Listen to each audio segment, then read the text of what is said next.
This is my version of the Golden Rule. I call this my Golden Rain song, and I'm gonna just talk through it real quick.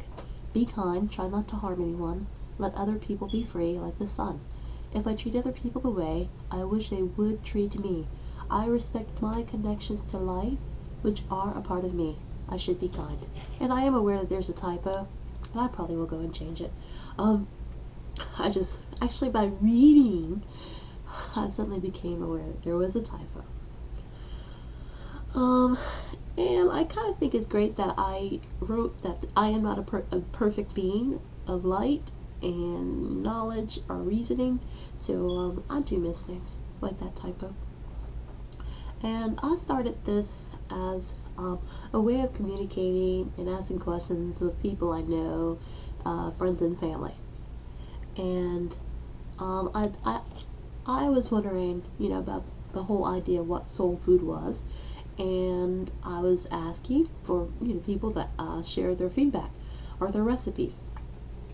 I did learn that in Spanish, el sol means the sun, la luz means light or sunlight, and I was wondering, is soul food connected to regions that are sunny?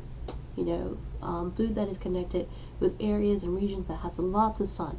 And I also know that tends to be delicious. The oranges, the strawberries, the fruits, just such delicious foods. Even the greens in sunny areas, the green vegetables, they taste really good too.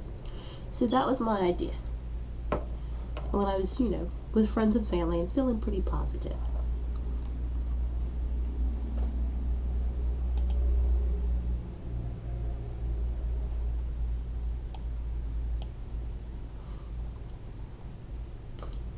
I guess I'll take this opportunity to continue to go back over the song. And it was my Golden Rain song. Be kind, try not to harm anyone, let other people be free like the sun. If I treat other people the way I wish they would treat me, then I respect my connections to life, which are a part of me. I should be kind. Whoop, the telephone is ringing. And then I go back over the chorus.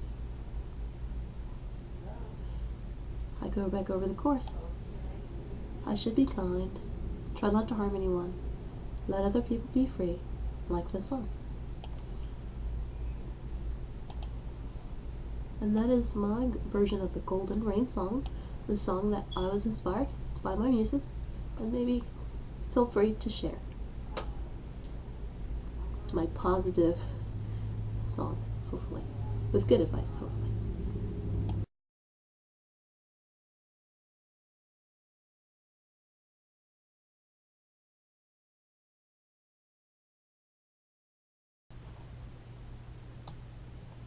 I am wondering, do I want to start, alright, I was thinking to just continue with my own daydreams, my own imagination, and come up with a story that I was thinking about putting under urban legends, because I like urban legends, or cyber legends. I like urban legends because it's like, stuff that's like, well, it's kind of true, but, you're not sure if anybody's ever done that. But you could see it, but you're not sure if it's real. It's more like a legend. And, it's like a modern legend, not a folk legend, but more like a modern one, because it's like city life, modern people, modern living. But sometimes it's like folk legends too. But I don't know.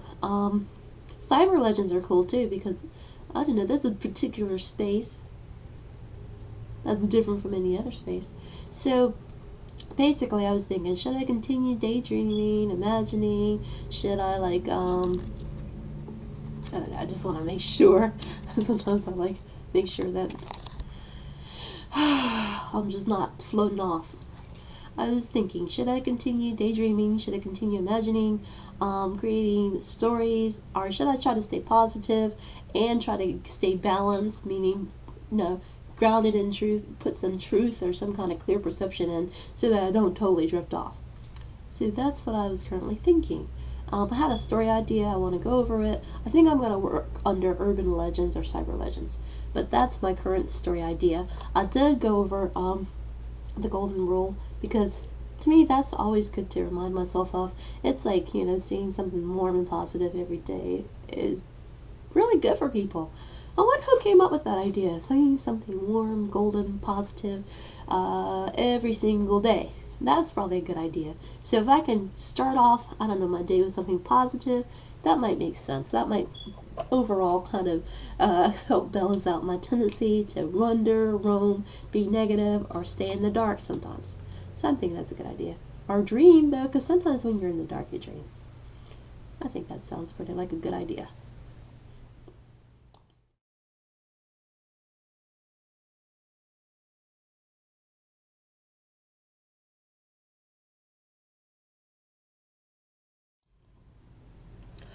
Good day. It is the new year, January 2013 and 2013. And coming up with an idea that I think might be interesting. I was thinking about starting a story, kind of a continuation. Actually, it's sort of like a story sketch. It's not a comedy sketch. It's more like a story sketch. Something really short and simple. And it's actually just, I had an idea. All right, Grandpa created a chitlin pie, a soul food restaurant, and sold a chitlin pie in honor of one of his friends, which became one of the biggest selling items in food court. That was a previous story I had thought about and was working on. And I was actually wondering if I should even work on writing it. That was the main point, since my writing is just so like not at all fruitful. It's like stress, wanting to have some kind of popularity, no popularity, wanting to know that you matter and your stories are funny, none of that. No appreciation whatsoever. It seems like, pirates are there and nobody appreciates my channel, my stories, my poetry, my songs, and yet wanting to stay grounded, wanting to say, okay, I'm still going to have something positive to say, right? I still want to have some kind of connection with some kind of truth. So that's how I feel. Yes, okay, so that's how I feel about the whole situation. And I was thinking, so if I was daydreaming, I can just continue? I'm not even sure I'm actually writing a story or making something more tangible when I'm just daydreaming. But so I was thinking, if I continue, I had another idea.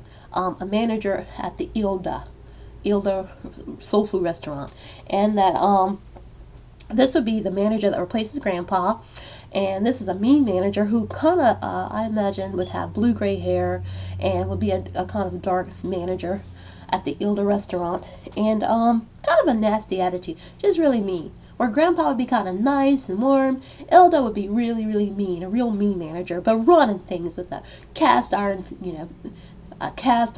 and blue-gray hair, and I was thinking the whole situation would be like, what would happen if somebody got sick because a chitlin pie was not cooked all the way, and it was kind of undercooked, and it was served to somebody, and that person got sick.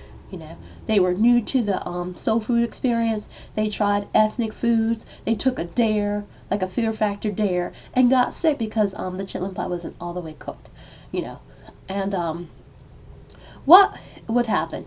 Because, I can imagine writing a story where the characters try to sit around and figure out what the manager is going to do, knowing that somebody's in the hospital and there's hospital bills that need to be paid, and that, if Grandpa, I can imagine our characters sitting at sitting at the store of the soul food restaurant at the food court, And in these stories, I can imagine the characters having a dialogue about, well, if Grandpa was still running the place, yes, he would pay. If there was an accident, he would pay for it. If he was responsible for somebody getting hurt, Grandpa would pay. But what's the new manager going to do? That mean old Ilda manager.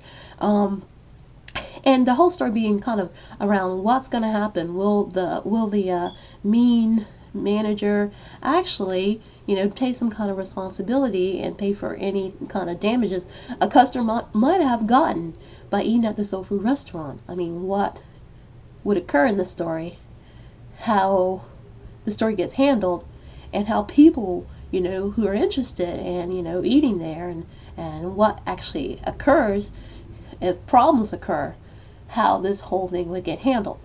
So I thought that'd be a really great story, but then again, I thought the other story would be a pretty good story too. And I thought a lot of my story ideas would be pretty good ideas, but I remember how hard it is to actually introduce a story to the public without feeling like you're responsible for piracy, or you're responsible for any kind of confusion or doubts that may be entertained, or those are the biggest worries, that feeling that you're responsible for any unprofessionalism, and making sure that you on your end are absolutely certain you can share your story with somebody else. So now I'm just kind of chatting.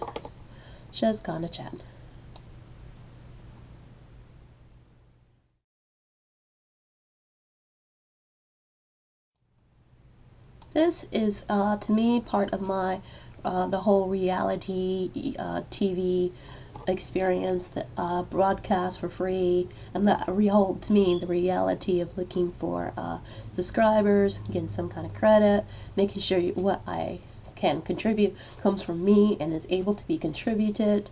And sometimes it's all about making sure it looks nice, wanting it to be appreciated because of the skill or the humor or the level of expertise that's there. And that's part of my reality of trying to have a channel, and not always, feeling like, wow, I'm always coming in last here. What is the missing formula? Other than taking off all my clothes and just, jumping up and down on a bed naked. Just the sheer absurdity of, oh my gosh, the public needs to see more absurdity. Like, why is it that I'm not getting good reception? So that's part of my whole reality TV, or really reality broadcast. Part of my whole the reality I deal with when I try to do a free broadcast. Oh wow! I can't believe this camera. It looks like my camera is kind of a little bit. Trying to get it to. Oh, here we are. See if I can. All right. Good day.